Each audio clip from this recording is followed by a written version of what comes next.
ओम नमः सिद्धम।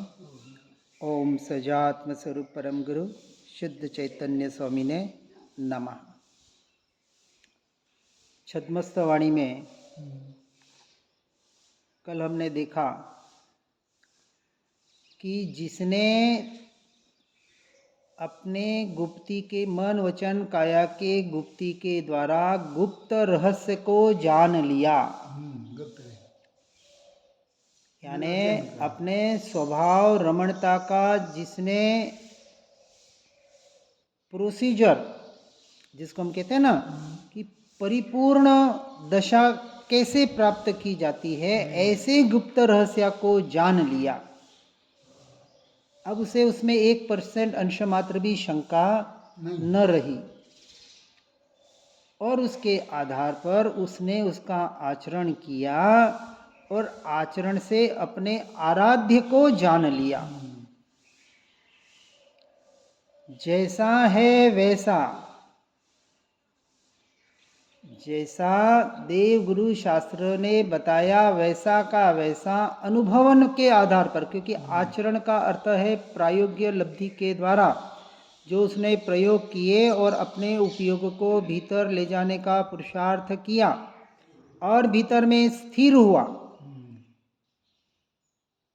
वास्तविक स्थिरता तो एक समय की होती है, लेकिन उसे लगा कि मैं 1-2 मिनट 5 मिनट एक व्यवहार की अपेक्षा से स्थिरता आई।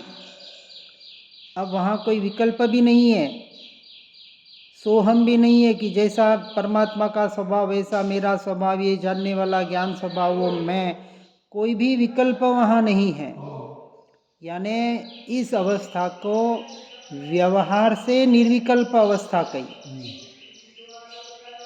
वो 7वां गुणस्थानक एक समय के लिए आया चला गया, लेकिन कुछ देर के लिए फिर भी व्यवहार की अपेक्षा से वहाँ ज्ञान स्वभाव के लक्ष्य से स्थिर रहा और वहाँ मान्यता में है कि जो मेरा वो मेरा, मैं मुझ में ही हूँ।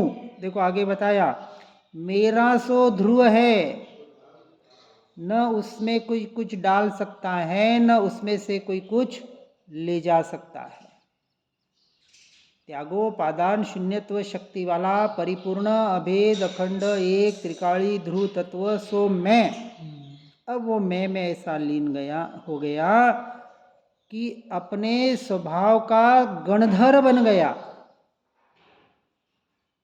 गणाधिपति होता है ना, गण यानी समूह, तो अपने अनंतानंत पर्यायों का, अनंत गुणों का अधिपति, वो गणाधिपति कहो या गुणाधिपति कहो, कौन? भगवान आत्मा सो मैं। ऐसे अपना प्रवेश और उत्पन्न शाह, जैसे ही अपने स्वभाव में प्रवेश किया और वो प्रवेश करते ही उत्पन्न हुआ, कौन? स्वभाव, ये शहंशाह।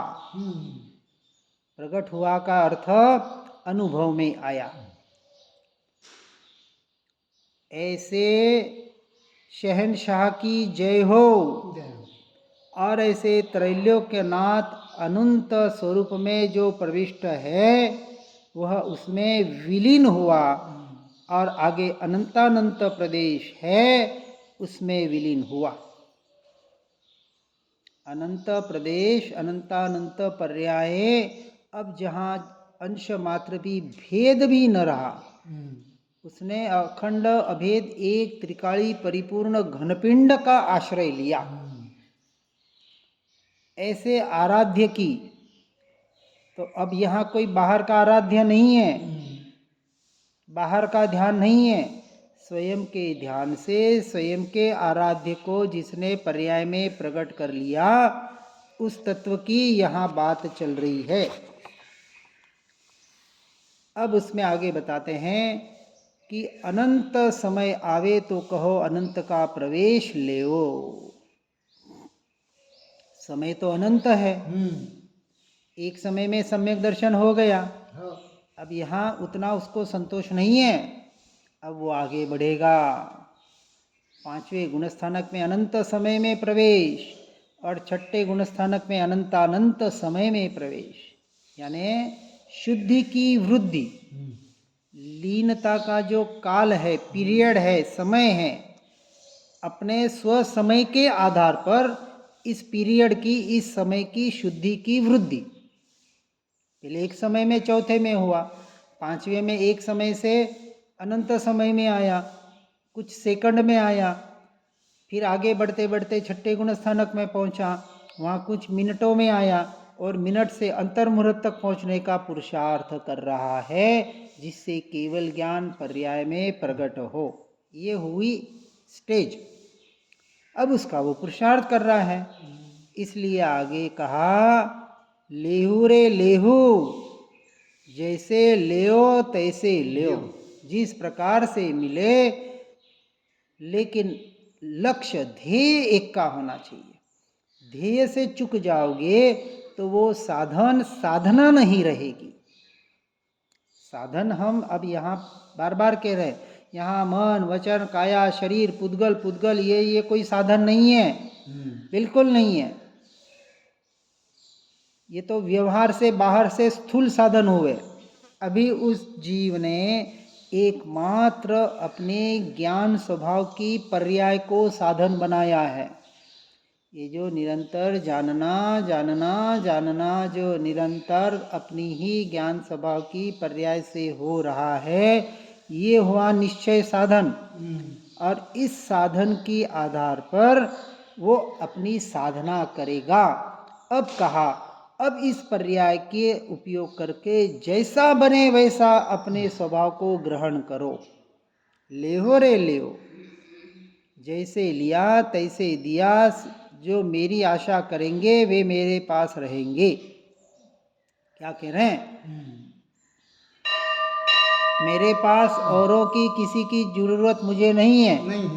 जो सच्चे जिज्ञासु है, प्यासे हैं, वो यहाँ रहें।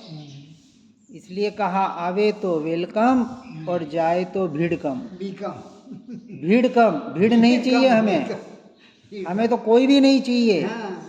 क्योंकि जब कोई भी होगा तो मैं अपने स्वभाव में नहीं रह पाऊंगा। अब ये जो इसलिए कहते हैं कि जब स्वाध्याय करते हैं ना, तब एक विचार करना, मैं अपना स्वाध्याय ऊंचे स्वरों में कर रहा हूँ, किसी को सुनाने के लिए नहीं, स्वयं सुनने के लिए। मैं ही सुनाने वाला और मैं ही सुनने वाला, क्योंकि सारा काम तो मुझ में मुझसे होना है, पर मेरा अंश मात्र भी कुछ कर नहीं सकता। तो मैं पर का कुछ कर सकता हूँ, ये भी बात गलत है। तो मैं किसी को सुनाऊं, कोई मुझे सुनाए, ये तो बहुत स्थूल बाहर की बात।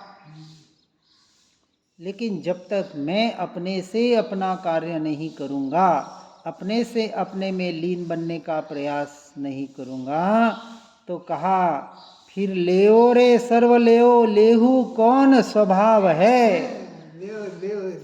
लेने देने वाला कौन? लेने वाला भी स्वभाव, देने वाला भी स्वभाव, सब कुछ मेरे भीतर है, बाहर कुछ है ही नहीं।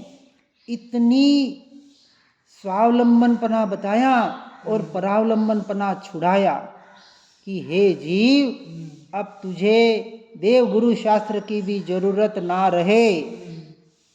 इस स्थिति तक पहुंच जा तो तेरा काम यथार्थ होगा। जब तक देखो देव गुरु शास्त्र की तो हम कहते हैं ना, डगले ने पगले, यानी हर कदम कदम पर हमें जरूरत पड़ेगी। कब तक? जब तक स्वभाव लीनता नहीं है तब तक। और एक बार स्वभाव स्वभाव स्वभाव, ज्ञान ज्ञान ज्ञान ज्ञान ज्ञान, और कछु नहीं। जिसने परिपूर्ण पूरा संपूर्ण मार्ग जान लिया, अब उसको देवगुरु शास्त्र की भी जरूरत कभी कभी पड़ेगी। छठे गुणस्थानवर्ती भावलिंगी मुनियों को भी शास्त्र का निषेध नहीं किया है, उनको भी गुरु की निश्रा कही है। गुरु कोई भी हो, प्रत्यक्ष तीर्थंकर केवली ज्ञान हो तो वो भी गुरु पद पे है उस वक्त। सर्वोत्कृष्ट गुरु तो वही है। उनकी गैर हाजिरी में छठे गुणस्थानवर्ती भावलिंगी मुनि उनके गैर हाजिरी में पंचम गुण स्थानवर्ती या चतुर्थ गुण स्थानवर्ती अपने भूमिका के अनुसार, लेकिन एक बात ध्यान रखनी है, जो पंच परमेष्ठी पूजनीय है वो सिर्फ और सिर्फ छठे गुण स्थानवर्ती भावलिंगी मुनि तक, पांचवें गुण स्थानवर्ती चौथे गुण स्थानवर्ती आदरणीय है परंतु पूजनीय नहीं है, क्योंकि अभी उनमें चारित्र की कमजोरी है पांचवें तक। इसलिए पंच परमेष्ठी में नमो लोये सव्व साहुणम, साधु कौन से साधु? भावलिंगी मुनिराज वन विहारी, जो अंतर्मुरत अपनी आत्मा में लीन हो रहे, ध्यान के अलावा और उन्हें कोई दूसरा उनकी क्रिया नहीं। आहार विहार निहार की क्रिया भी होती है, वहाँ भी जैसे समय मिले, वहाँ कोई जरूरी नहीं कि वो 2-2 घंटे का विहार करे, 20-20 किलोमीटर जाए। वो तो एक गांव से दूसरे गांव में 2-4-5 किलोमीटर में चले गए, और उसमें भी कहीं बीच में कोई अच्छा सा स्थान मिल गया तो थोड़ी देर के लिए ध्यान मग्न हो गए, क्योंकि उनका अभ्यास इतना तीव्र हो चुका है कि उनको स्वरूप में आने के लिए अपने जैसे तत्व चिंतन नहीं करना पड़ता इतना। हमें तो इतना तत्व चिंतन करने के बाद भी वो लीनता नहीं ला पाते। सामायिक में क्या करना है? त्रिकाल सामायिक जो बताई। अब देखो, सामायिक में भी हम यदि सिर्फ बाहर का सुनना करने लग जाएंगे और सिर्फ ओम नमः सिद्धम का जाप करोगे तो अपनी सामायिक कब करोगे? सामायिक में जाप नहीं होता है, सामायिक में सिर्फ तत्व चिंतन होता है। जाप तो करो, अब दिन भर करो, किसने ना कही, वो तो मंत्र है, ठीक है, मंत्र एक सहारा है। आप सामायिक में बैठो, ओम नमः सिद्धम बोलो और उसके भावों का चिंतन करो। एक ही मंत्र चाहिए, ओम पंच परमेष्ठी, नमस्कार, पंच परमेष्ठी के स्वरूप का चिंतन करो।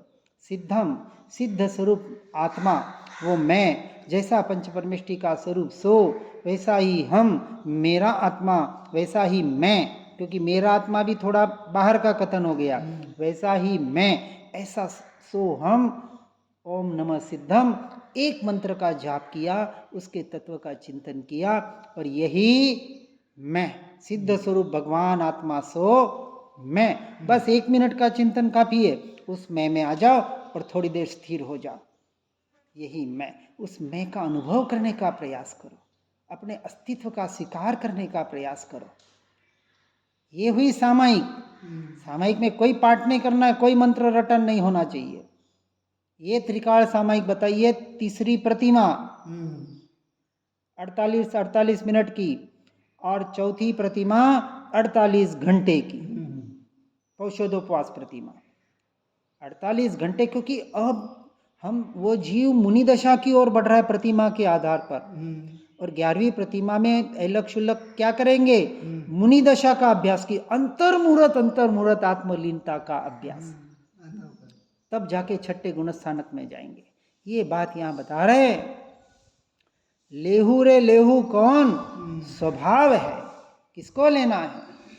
पर द्रव्य पर भावों में नहीं, अपने स्वभाव प्राप्त की प्राप्ति जो है, जो मेरा स्वभाव है, जो मैं हूँ, बस उसमें लीन हो जाओ, अपनी पर्याय को वहाँ ढालने का अभ्यास करो।